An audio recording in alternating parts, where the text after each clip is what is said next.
Bismillahirrahmanirrahim. Assalamualaikum warahmatullahi wabarakatuh. Alhamdulillahirabbil alamin. Allahumma shalli ala sayyidina Muhammad wa ala ali sayyidina Muhammad. Tidak henti-hentinya kita bersyukur kepada Allah Subhanahu wa taala atas nikmat iman dan Islam dan segala nikmat-nikmat yang sampai hari ini masih bisa kita rasakan, sahabat-sahabat sekalian. Salawat serta salam semoga terus tercurahkan kepada baginda Rasulullah Muhammad sallallahu alaihi wasallam. Balik lagi di Blog Kosoto Channel dalam obrolan berita populer bersama saya yang sampai hari ini tak kunjung populer. Sahabat-sahabat Blog Kosoto Channel semoga terus dalam keadaan sehat walafiat dan terus dalam lindungan Tuhan yang Maha Esa. Amin ya rabbal alamin. Kali ini kita akan mengobrolkan satu topik berita gitu ya. Yang sebetulnya apa yang dimuat dalam berita ini itu sudah lama terjadi, yaitu rapat DPR bersama dengan Kemendagri gitu.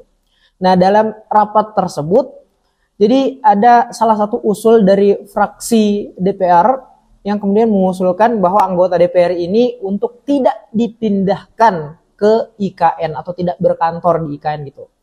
Nah, ini mari kita simak sejenak dulu gimana video dari rapat dan usulan anggota DPR kepada Kemendagri waktu itu. Sementara Kementerian Dalam Negeri langsung menanggapi dan menolak usulan Jakarta menjadi ibu kota legislatif.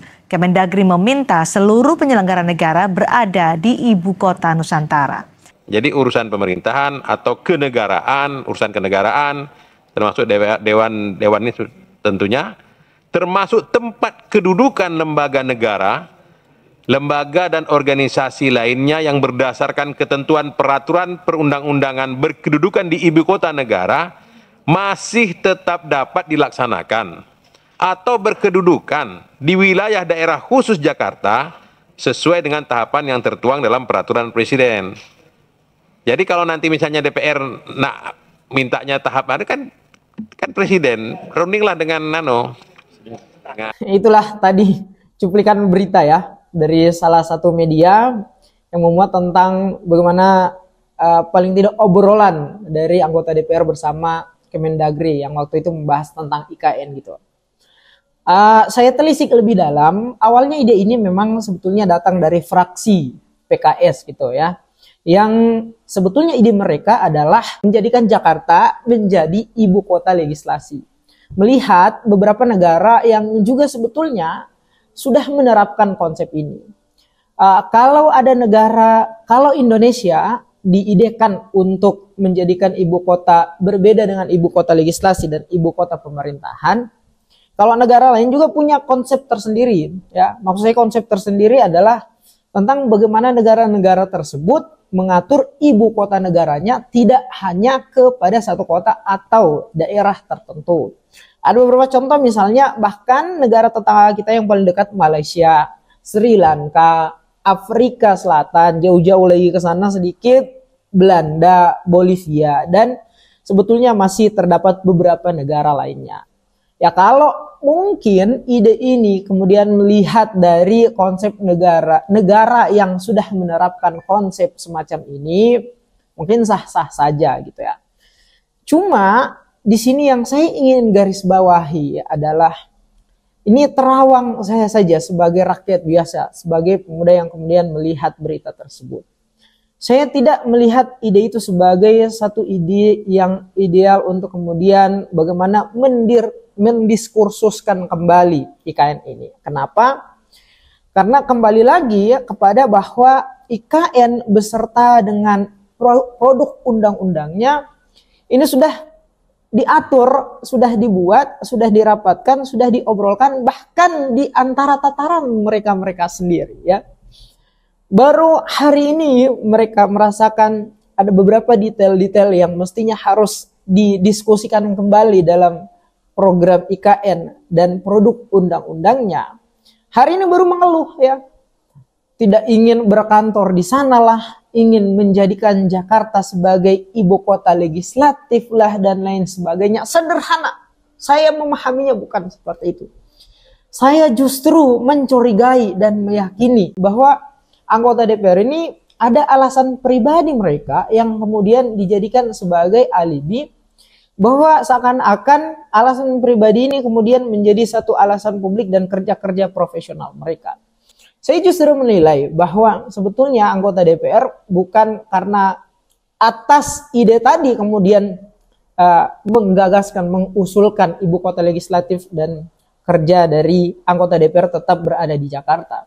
Ya karena memang alasan pribadi adalah mereka malas ke sana, sudah betah di Jakarta, ada keluarga yang tidak ingin pisah, ada anak yang kemudian akan rindu dengan bapaknya, akan ada anak-anak yang tidak mendapatkan kualitas sekolah yang baik ketika pindah di IKN dibanding dengan ketika di Jakarta. Karena memang kita melihat sampai hari ini progres dari IKN itu tidak banyak menyorot tentang sarana infrastruktur yang bersifat pembangunan SDM. Misalkan saja sekolah-sekolah, kampus-kampus, ataupun infrastruktur pendidikan lainnya yang kemudian mendukung SDM di sekitar sana. Ya, hari ini kita melihat progres pembangunan IKN itu lebih berfokus pada bagaimana infrastruktur itu lebih bersifat ekonomis ya dan memberikan kenyamanan bagi pemerintahan yang akan kemudian duduk di sana. Contohnya saja rumah-rumah kementerian duduk di sana. Jadi singkat saja barangkali komentar saya terkait dengan berita yang ditampilkan oleh salah satu media ini adalah melihat bahwa apa yang kemudian diusulkan oleh DPR ini lebih kepada bersifat pribadi. Nah, alasan-alasan pribadi itu adalah ya semacam tadi yang sudah saya jabarkan sedikit gitu.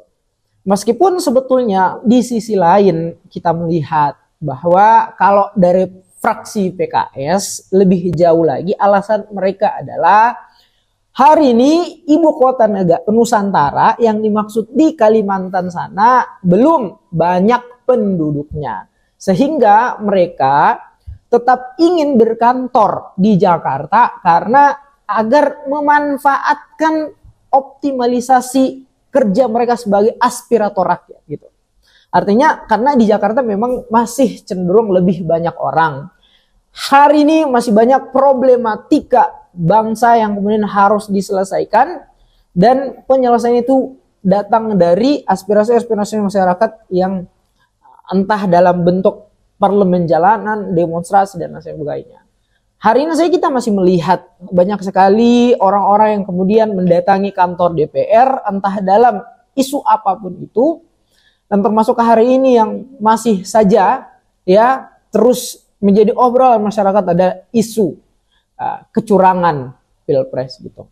Nah, jadi mereka seakan-akan mengidekan untuk tidak pindah adalah ingin mengoptimalisasi kerja-kerja aspirator mereka kepada masyarakat. Di mana hari ini masih banyak masyarakat yang ingin didengarkan keluhannya, yang ingin dilaksanakan apa yang kemudian menjadi aspirasi mereka. Bukan ucuk-ucuk untuk ada masyarakat yang demo, bagaimana cara untuk menghindari mereka adalah dengan memframing bahwa karena kami sudah terikat dengan kerja-kerja program IKN, oleh karena itu kami akan pindah ke IKN. Gitu. Ya sampai di situ saya setuju gitu ya.